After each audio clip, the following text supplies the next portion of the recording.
Alright, hello everyone. I know I haven't made a video in a little bit, but everyone seemed to be doing so good with the videos I already had until at least my school board decided that we were not going to be using Google Drive anymore. So today's video is going to be showing you how to actually take your resources off of Google Drive and then save them to, my recommended would be a external hard drive, but you can use any online platform with this method. Okay, so it's going to be a little bit different from Mac and PC, so I'm going to walk you through it, but the beginning is the same. So you can actually right-click and download every single file. However, that's going to take you a very, very long time. You cannot just download your drive, unfortunately, and if you're anything like me, you're going to have a bunch of folders and subfolders and everything else going on. So, if you were to simply right-click on your folder and download it, it zips the whole thing. Unfortunately, it ends up often zipping with more than one folder.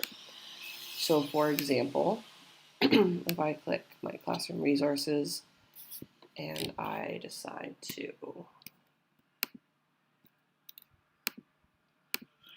there we go.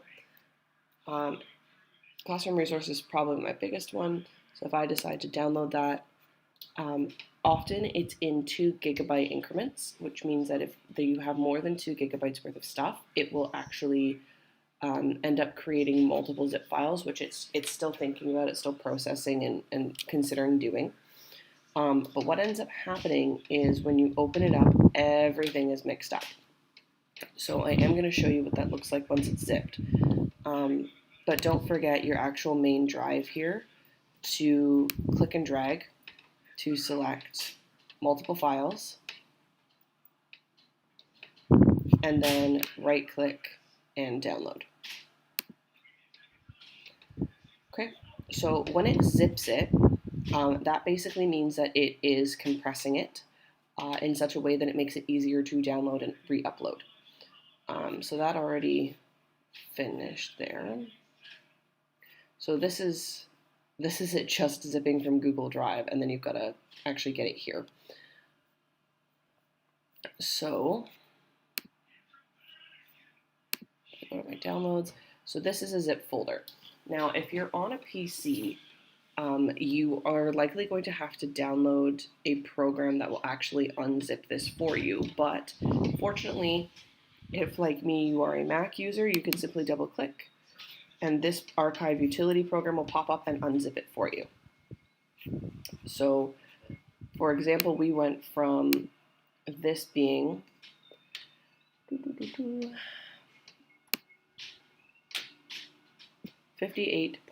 megabytes to it being 58.4. Huh, I guess it is smaller. That's usually the opposite of what happens, but that's okay. And then I've got everything here. Okay. So from here, I can then, rename this folder. I can drag and drop it wherever I want. I have my OneDrive here set up with HWDSB. Please note if you have the OneDrive app downloaded that when it's checkmarked like this, it actually means that there is a copy being stored on your local device. So you can see here the H drive has the cloud, the classroom resources has the cloud. It means that those resources are not being stored on my computer, my laptop's hard drive. It means they're being stored in the cloud. But class notebooks, for example, they are physically being stored on my computer, which does take up memory. So if you do download the OneDrive, I actually wouldn't suggest it. I would suggest going to OneDrive or to Dropbox on the actual website to make sure that it's actually storing on the website and not taking up your computer's memory. Because if you're like me, I have about 100 gigabytes worth of stuff on my Google Drive right now. I have cleared it out. Oh good, I got it down. I had cleared it out, but I was sitting around 100 gigabytes before my clear out. So, there's that, and then often what ends up happening is if you see this is still zipping. If you have more than one folder, like subfolders, it often actually mixes everything up, and it takes a really long time for you to sit there, if you're like me in OCD, and actually sort through everything again. So like even just having all of these folders and subfolders and everything else, like it was absolutely chaotic for me to go through and sort through. So what I suggest you do is I suggest you basically pick one folder at a time.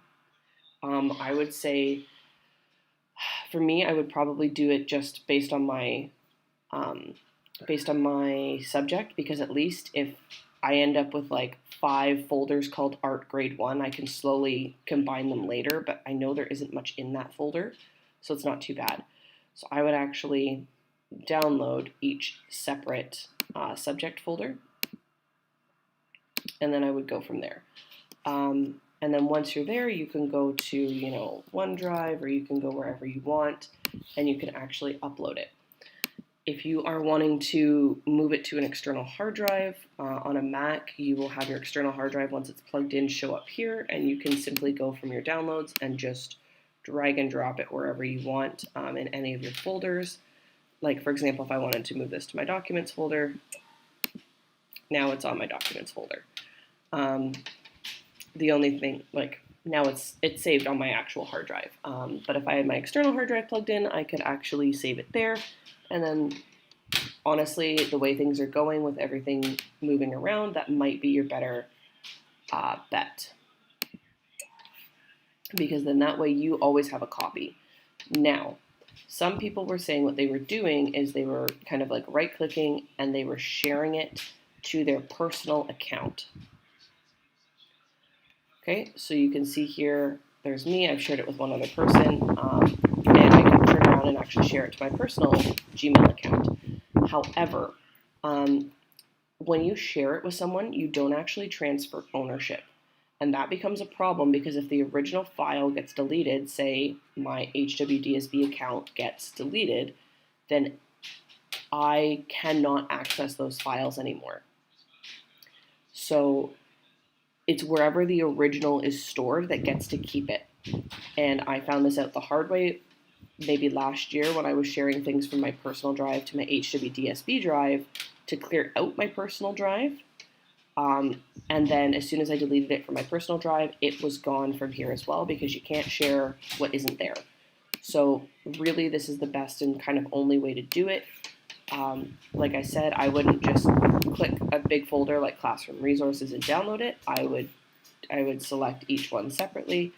But yeah, hopefully that is helpful. And if you guys have any more questions, just drop them in the comments below, and I will pop in and see if I can help.